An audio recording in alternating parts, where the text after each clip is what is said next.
खबर पक्की है। उत्तर प्रदेश के प्रयागराज में शिक्षा सेवा चयन आयोग के दफ्तर पर शिक्षक अभ्यर्थियों ने धरना देने का ऐलान किया है।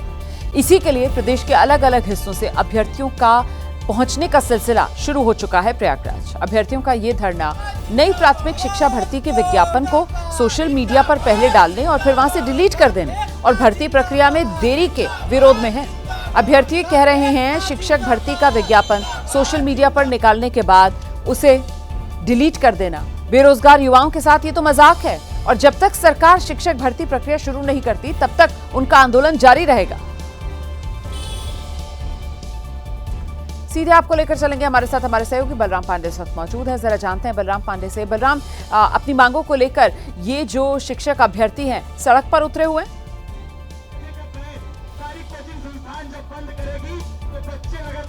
देखिए, इस वक्त हम उत्तर प्रदेश शिक्षा सेवा चयन समिति दफ्तर के बाहर ही मौजूद हैं और आप देख सकते हैं कि किस तरीके से जो अभ्यर्थी हैं वो लगातार यहां पर धरना दे रहे हैं, प्रोटेस्ट कर रहे हैं और उनकी मांग है कि जिस तरीके से लगभग 2 लाख शिक्षकों की भर्ती के लिए विज्ञापन सोशल मीडिया पर डाला गया और उसके बाद कुछ ही देर में उसे डिलीट कर दिया गया, इसको लेकर के इनका विरोध है। इनका कहना है कि पिछले 7 सालों से शिक्षक भर्ती उत्तर प्रदेश में नहीं हुई है, बार बार भर्ती को टाला जा रहा है और इसीलिए अब ये स्लोगन लिखी हुई तख्तियां लेकर के यहाँ पर पहुंचे हुए हैं और इनकी मांग है कि अब आश्वासन नहीं विज्ञापन चाहिए और शिक्षक भर्ती के लिए जो विज्ञापन है वो जल्द से जल्द सरकार जारी करे।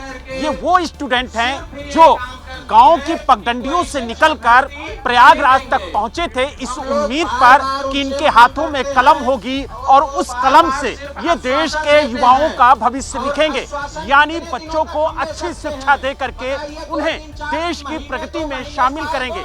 लेकिन आज इनके हाथों में कलम तो नहीं है, लेकिन प्रोटेस्ट के लिए स्लोगन लिखी हुई तख्तियां जरूर हैं और यही वजह है कि आप देख सकते हैं कि जो छात्र हैं वो लगातार यहाँ पर प्रोटेस्ट कर रहे हैं। हम इन छात्रों से बात करेंगे और जानेंगे कि आखिरकार किन मांगों को लेकर के आप लोग प्रोटेस्ट कर रहे हैं।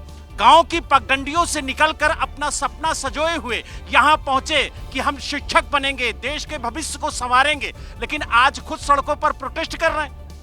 जी बेशक, जब सूबे में लाखों पद रिक्त हो और सूबे के मुख्यमंत्री और शिक्षा मंत्री जी द्वारा और यहाँ तक कि गवर्नमेंट के सरकारी ट्विटर हैंडल के द्वारा जब भ्रमकताएं फैलाई जाएंगी तो प्रदेश के युवक किसके भरोसे बैठेगा। आपने देखा होगा कि सरकारी ट्विटर हैंडल पर यह पोस्ट डाली गई कि सूबे में 2 लाख भर्ती आने वाली है।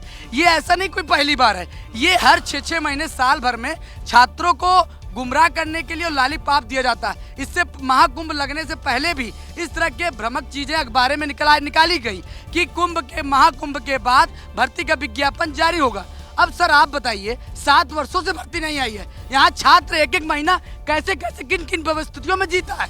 सर स्थिति मेरी खराब है, मेरे ऊपर मुकदमा कर दिया गया है, मेरे ऊपर एक छात्र कलम पकड़ने आया था उसे आज रोड पे बैठा दिया गया है, मेरे खिलाफ क्यों मुकदमा किया जा रहा है, हम क्यों लड़े, आज लड़ के थक गए। छात्राएं भी हैं, इनसे भी बात करते हैं। क्या कहेंगी आप लोग प्रोटेस्ट कर रही हैं, अपनी मांगों को लेकर के यहाँ धरने पर बैठी हुई हैं।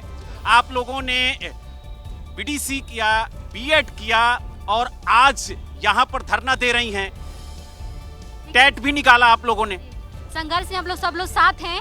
जब तक हम लोग विज्ञापन जारी नहीं होगा हम लोग यहाँ डट कर सामना करेंगे और जब तक विज्ञापन हम लोग ले करके ही रहेंगे, चाहे उसके लिए 10 दिन लगे या 1 महीना लगे, हम लोग लगातार हम लोग धरने पे बैठे रहेंगे। तो यानी आप लोगों का कहना है कि जब तक भर्ती के लिए विज्ञापन नहीं निकालती सरकार तब तक इसी तरीके से बैठे रहेंगे धरने पर। जी बैठे रहेंगे हम लोग इसी तरह से, चाहे कुछ भी हो जाए हम डट कर हर चीज को सामना करेंगे और आगे बढ़ेंगे, अपना अधिकार ले करके रहेंगे।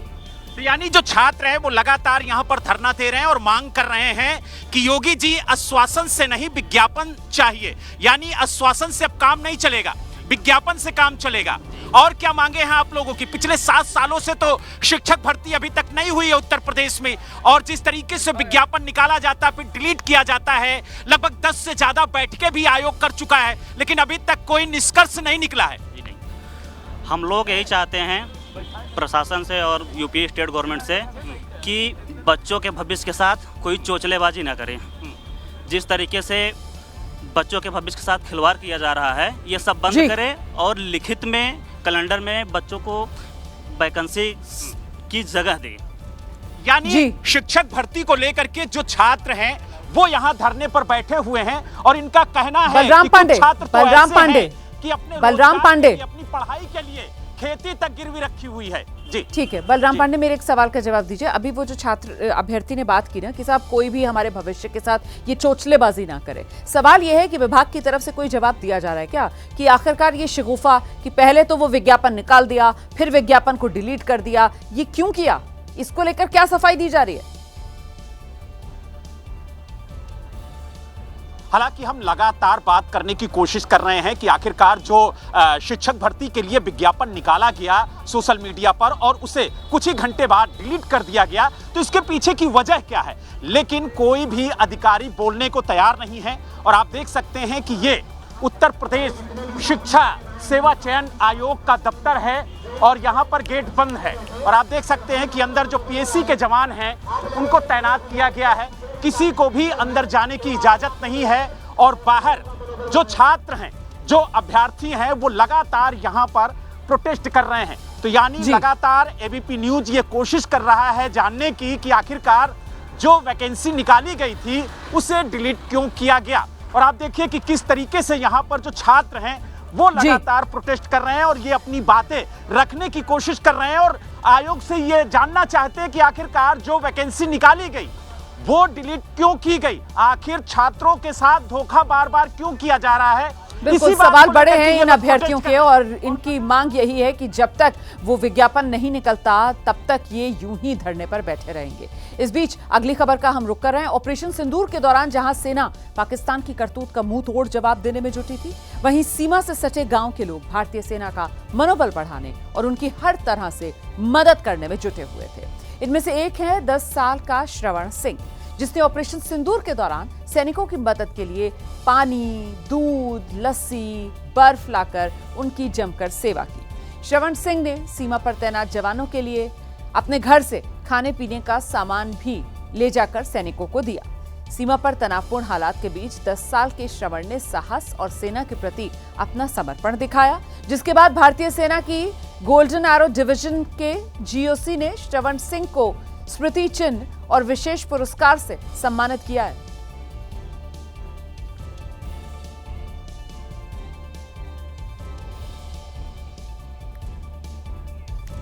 तो ये वो तस्वीर आपके सामने है, देखिए किस तरीके से इस नन्हे से बालवीर का यहां सम्मान किया जा रहा है। सेना की तरफ से ये स्मृति चिन्ह दिया गया है।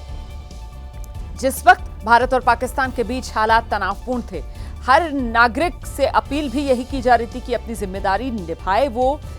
और देखिए किस तरीके से ये नन्हा 10 साल का मासूम, इसने जो इससे बन पड़ा वो किया। अपनी जिम्मेदारी समझकर सैनिकों का साथ देने के लिए अपने घर से दूध, लस्सी, पानी ले जाकर सैनिकों तक पहुंचाने का काम किया। और इसी को लेकर सेना की तरफ से इस नन्हे मासूम की इन भावनाओं का सम्मान किया गया। इस स्मृति आगे बढ़ेंगे। ऑपरेशन सिंदूर को लेकर उपराष्ट्रपति जगदीप धनखड़ ने बड़ा बयान दिया है। उपराष्ट्रपति कह रहे हैं कि ऑपरेशन सिंदूर ने लोगों की सोच को बदल कर रख दिया। अब हम पहले से ज्यादा राष्ट्रवादी हो गए। उपराष्ट्रपति जगदीप धनखड़ ने राज्यसभा इंटर्नशिप कार्यक्रम के उद्घाटन सत्र को संबोधित करते हुए ऑपरेशन सिंदूर को लेकर बड़ा बयान दिया। उपराष्ट्रपति ने कहा कि हाल की घटना और ऑपरेशन सिंदूर ने हमारी सोच को पूरी तरह बदल दिया है। The recent episode, Operation Sindoor, has changed our mindset massively. We are now nationalistic as never before, and this is reflected in participation of all political landscape in delegations that have gone abroad to project our message of peace and our complete intolerance to terrorism. उपराष्ट्रपति ने यह भी कहा कि हाल ही की घटनाओं से हमें यह स्पष्ट हो जाना चाहिए कि हमारे पास अब एक ही रास्ता है, एकजुट रहना और मजबूत बनना। आगे बढ़ते हैं। अब आपको बताते हैं तेज प्रताप यादव और अनुष्का यादव की प्रेम कहानी की इनसाइड स्टोरी। इसी लव स्टोरी में एक तीसरी की भी एंट्री हो गई है। कुल मिलाकर इस कहानी में अब तेज प्रताप के साथ 3 किरदार, पत्नी ऐश्वर्या, कथित गर्लफ्रेंड अनुष्का और अब एंट्री एक नई मिस्ट्री गर्ल की हुई है, नाम है निशु सिन्हा।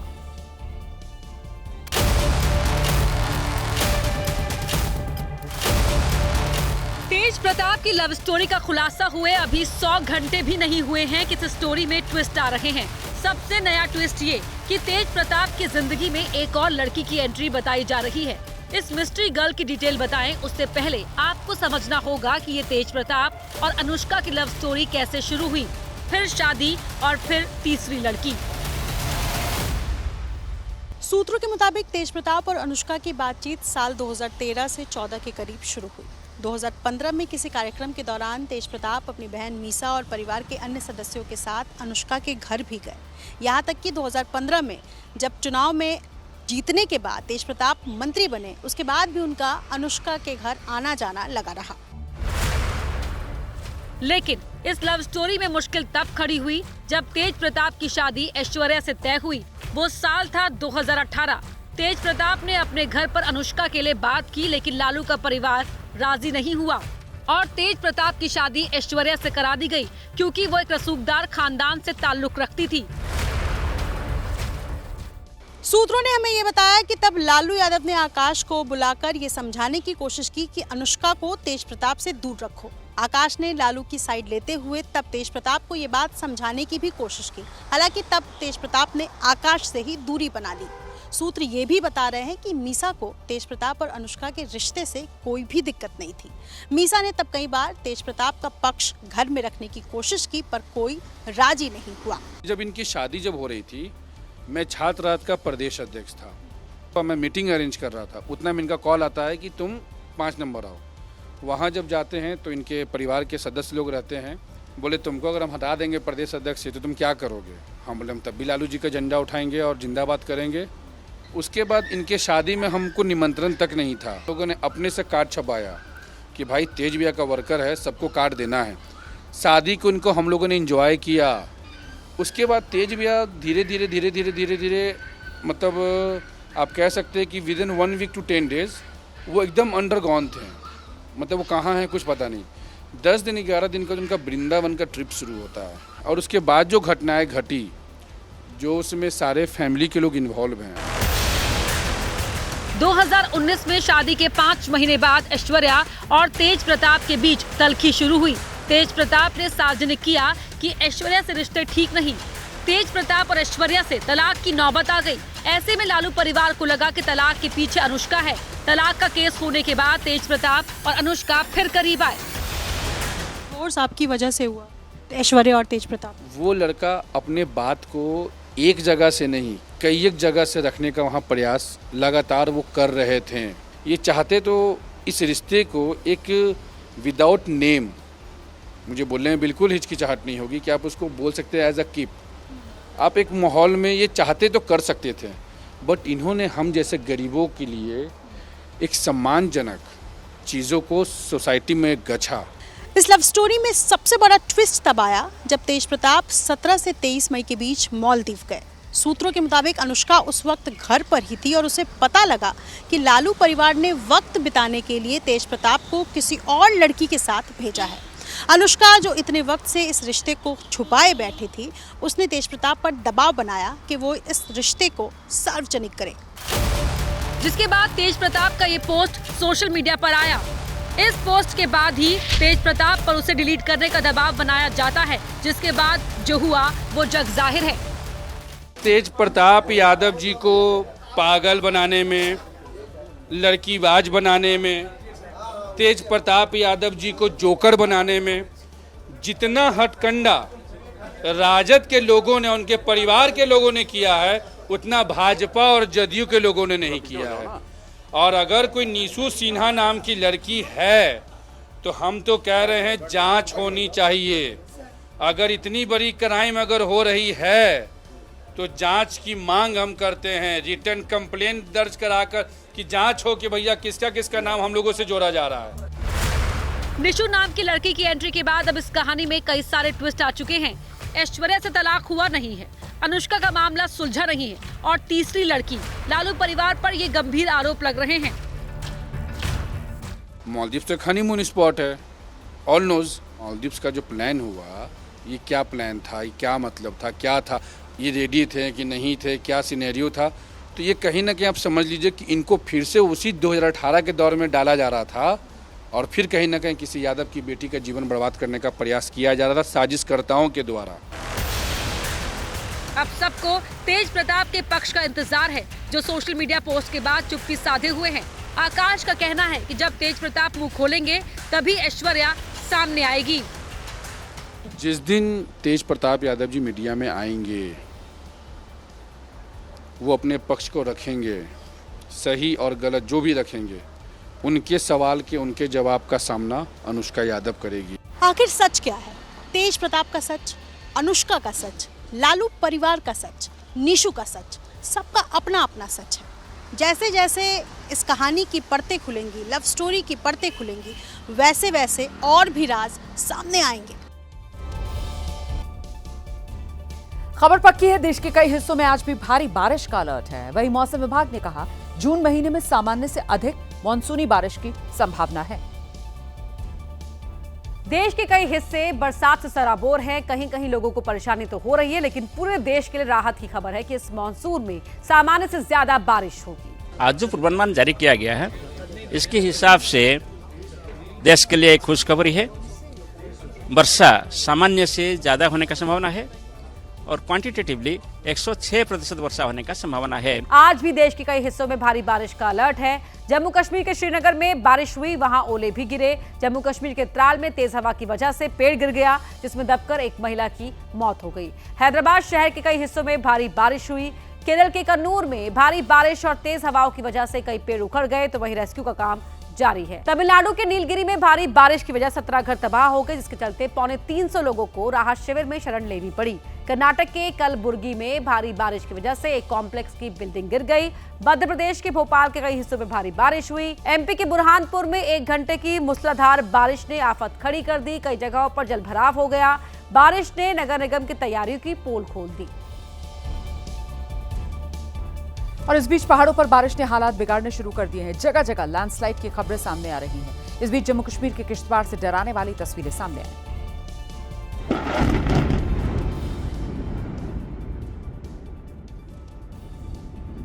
सोमवार को किश्तवाड़ में इसी जगह पर भूस्खलन हुआ था। पूरी रात मरम्मत का काम चला और जब अधिकारियों को लगा कि पहाड़ खिसकने का डर अभी भी बना हुआ है, तो यहाँ ड्रिलिंग के बाद ब्लास्ट करके पहाड़ के उस हिस्से को उड़ा दिया गया।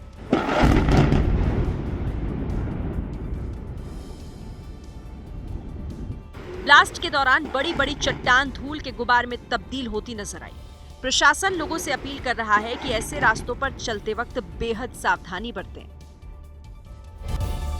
तो एक बार फिर से देश के अलग अलग हिस्सों में कोरोना का खतरा मंडरा रहा है। 16 राज्यों में कोरोना के 1000 से ज्यादा एक्टिव केसेस इस वक्त सामने आ चुके हैं।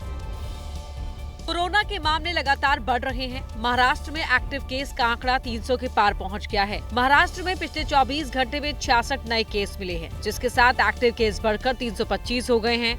अकेले मुंबई में 31 नए केस मिले हैं, लिहाजा मुंबई के अस्पतालों में अलर्ट लेवल हाई हो गया है। ये जेजे हॉस्पिटल की तस्वीरें हैं, जहां 15 बेड वाला आइसोलेशन वार्ड बनकर तैयार हो गया है। यूपी में पिछले 24 घंटे में कोरोना के 10 नए मामले सामने आए हैं। गाजियाबाद में एक्टिव केस की संख्या बढ़कर 14 हो गई है। 13 लोग होम आइसोलेशन में हैं, जबकि एक अस्पताल में भर्ती है। 4 महीने का एक बच्चा भी कोरोना पॉजिटिव मिला है। लखनऊ में करीब 10 दिन पहले धार्मिक यात्रा से लौटे बुजुर्ग कोरोना पॉजिटिव मिले हैं। अपने लोगों से यूनिवर्सल प्रिकॉशन जो लिए जाने चाहिए वो हमेशा लेते रहना है। Nothing else, nothing too serious, nothing to worry. Delhi में भी कोरोना संक्रमण की नई लहर में अब तक 104 एक्टिव केस सामने आ चुके हैं, लेकिन किसी भी संक्रमित को ज्यादा गंभीर समस्याएं नहीं हैं। और पूरी तरीके से स्थिति कंट्रोल में है। सारे हमारे हॉस्पिटल सजग हैं और कहीं भी किसी भी प्रकार का कोई अनदेखी है नहीं और बहुत ज्यादा कंट्रोल में स्थिति। और अब आपको मध्य प्रदेश लेकर चलेंगे, जहां खरगोन में पुलिस को अपराधियों के खिलाफ बड़ी कामयाबी मिली है। पुलिस ने अवैध हथियारों की तस्करी करने वाले गिरोह पर बड़ा एक्शन लेते हुए भारी तादाद में देसी पिस्टल, कट्टे जब्त किए। ये उन अवैध हथियारों का जखीरा है जो एमपी के खरगोन में पुलिस ने जब्त किया है। ये उन अवैध हथियारों का जखीरा है जिनका इस्तेमाल लूटपाट, अपहरण और हत्या जैसी वारदातों को अंजाम देने के लिए किया जाना था। लेकिन पुलिस ने इस नेटवर्क पर कड़ा प्रहार करते हुए न सिर्फ हथियारों की एक खेप पकड़ी बल्कि गिरोह के कई सदस्यों को भी धर दबोचा। गोगावा और भीकन गांव पुलिस ने अलग अलग कार्रवाई करते हुए 11 अवैध देसी पिस्टल और कट्टे जब्त किए हैं। वो कार भी जब्त कर ली गई है जिसका इस्तेमाल इन अवैध हथियारों की तस्करी में किया जाता था और कुल 6 आरोपियों को गिरफ्तार किया गया है। पकड़े गए आरोपियों में एक आरोपी यूपी का बर्खास्त पुलिसकर्मी भी है जिसका नाम शकील है। गोगावा पुलिस ने उसके साथी रवि बाबू खान को भी गिरफ्तार किया है जो प्रयागराज से अवैध हथियारों की खेप लेने पहुंचे थे। इन 2 कार्रवाइयों में कुल 6 व्यक्तियों की गिरफ्तारी की गई है और कुल 11 अवैध फायर आर्म्स और 3 अतिरिक्त मैगजीन इनके कब्जे से बरामद हुई है और साथ ही साथ इस अवैध फायर आर्म्स की तस्करी में प्रयुक्त होने वाली बलेनो कार भी बरामद किए और एक बार फिर से अवैध फायर आर्म्स के विरुद्ध एक कड़ा प्रहार खरगोन पुलिस ने किया। दिल्ली पुलिस ने एक ऐसे गिरोह को पकड़ा जो महंगी गाड़ियां चुराया करता था और दूसरे राज्यों में ले जाकर उन्हें बेच दिया करता था। इसमें कोई कार 10 लाख की है, कोई 20 लाख की, तो कोई 50 लाख की। ज्यादातर गाड़ियों के नंबर प्लेट हटा दिए गए हैं। दिल्ली पुलिस ने अब तक इन गिरोह के पास से 21 महंगी गाड़ियां बरामद की हैं। दरअसल दिल्ली पुलिस ने 7 मई को इस गिरोह के 2 सदस्यों को गिरफ्तार किया था। उनकी निशानदेही पर ही पंजाब में छापेमारी की गई और उन लोगों को गिरफ्तार किया गया जो चोरी की गई गाड़ी खरीदते थे। ये लोग पंजाब में गाड़ियों के फर्जी कागज बनवाते और फिर उसे बेच दिया करते थे। इन तमाम लोगों की काम करने का तरीका ऑन डिमांड तरीके के आधार पर होता था कि जैसे ही लोग ये कहते थे कि हमें ये गाड़ियां चाहिए तो इन चोरों का गैंग एक्टिव हो जाता था और दिल्ली एनसीआर में अलग अलग जगह पर जो ऑन डिमांड गाड़ियों की मांग की जाती थी उनकी चोरी करते थे और उसके बाद जो कस्टमर हैं उन तक पहुंचाते थे। जो आरोपी पकड़े गए हैं क्योंकि ये दिल्ली एनसीआर के बड़े सिंडिकेट का पर्दाफाश है तो इन पर मकोका भी लगाया जाएगा। फिलहाल पुलिस ने इस गिरोह के 3 और सदस्यों की भी पहचान कर ली है जिनकी तलाश जारी है। उत्तर प्रदेश के अलग अलग जिलों में पुलिस का ऑपरेशन लंगड़ा जारी है। गाजियाबाद और फिरोजाबाद में बीती रात हुई मुठभेड़ में कई कुख्यात इनामी बदमाशों की गिरफ्तारी की गई। तस्वीर गाजियाबाद की है जहां लंगड़ा कर चल रहा ये शातिर बदमाश और हत्या के मामले में वांटेड अब्दुल रहमान है। इसके पैर में पुलिस की गोली लगी है जिसे चेकिंग के दौरान पुलिस ने रोका लेकिन उसने बाइक नहीं रोकी। पुलिस पर फायरिंग करते हुए भागने की कोशिश की। ये हिस्ट्री शीटर है थाना मसूरी से जिस पर 15 मुकदमे पंजीकृत हैं एवं 152/25 में वांछित हत्या का अभियुक्त भी है। अग्रिम वैधानिक कार्रवाई प्रचलित है। मौके से अभियुक्त के पास से एक बाइक बरामद हुई है, एक तमंचा 315 बोर, एक जिंदा कारतूस एवं एक खाली कारतूस। पुलिस और बदमाशों के बीच मुठभेड़ फिरोजाबाद में भी हुई जहां 20-20 हजार रुपए के 2 इनामी बदमाशों को हथियारों के साथ धर दबोचा गया। 25/5/2025 को अरविंद और नितिन की हत्या हुई थी। लगातार इसमें 6 अभियुक्त फरार चल रहे थे। इनके ऊपर 20 हजार का इनाम भी घोषित किया गया था। आज सूचना ये मिली कि विपिन और मनीष ये बारधानी गांव के पास छुपे छुपाए घूम रहे हैं। घायल बदमाश को अस्पताल में भर्ती कराया गया है और उसके बाकी साथियों की तलाश भी जारी है। उधर Himachal Pradesh power corporation limited यानी HPPCL के चीफ इंजीनियर विमल नेगी की मौत के मामले में हिमाचल सरकार ने बड़ी कार्रवाई की है। राज्य के DGP शिमला के SP को छुट्टी पर भेज दिया गया है। वहीं CBI ने विमल नेगी को आत्महत्या के लिए उकसाने के मामले में FIR दर्ज की है। HPPCL के चीफ इंजीनियर विमल नेगी की परिजनों ने 19 मार्च को उनके शव को शिमला में HPPCL ऑफिस में रखकर प्रदर्शन किया था, जिसके बाद मामला दर्ज किया गया और शिमला के SP की अगुवाई में SIT बनाई गई। लेकिन SIT को लेकर कई सवाल खड़े हुए, जिसके बाद हाई कोर्ट ने मामले को CBI को सौंप दिया। तभी से ये कयास लगने लगे कि सरकार बड़ी कार्रवाई करेगी। अतिरिक्त मुख्य सचिव ओमकार शर्मा छुट्टी पर भेजे गए। हिमाचल के DGP अतुल वर्मा छुट्टी पर भेजे गए। शिमला के SP संजीव गांधी भी छुट्टी पर भेजे गए। ओमकार शर्मा के सभी विभाग वापस लिए गए। अशोक तिवारी को DGP का अतिरिक्त कार्यभार, गौरव सिंह शिमला के नए SP बनाए गए। SIT चीफ संजीव गांधी सीधे हाईकोर्ट में स्टेटस रिपोर्ट देते थे। DGP वर्मा ने अनुशासनहीनता के लिए संजीव गांधी को सस्पेंड करने की सिफारिश भी की थी। उधर IAS ओमकार शर्मा को CM ने अलग से जांच करने को कहा था, लेकिन उनकी जांच में कई कमियां पाई गई। नेगी की मौत के मामले में 3 अफसरों ने एक साथ जांच की और तीनों की जांच रिपोर्ट अलग अलग थी। सीबीआई ने खुदकुशी के लिए उकसाने का केस दर्ज किया है। उत्तर प्रदेश के हापुड़ में एक छात्रा छत पर पढ़ाई कर रही थी और तभी छत पर बंदर आ गया, जिसके बाद छात्रा ने छत से छलांग लगा दी और उसकी जान चली गई। गुलनाज बीए सेकंड ईयर की छात्रा थी। हर रोज की तरह गुलनाज शाम के वक्त घर की छत पर पढ़ाई कर रही थी, तभी बंदरों ने उस पर हमला कर दिया।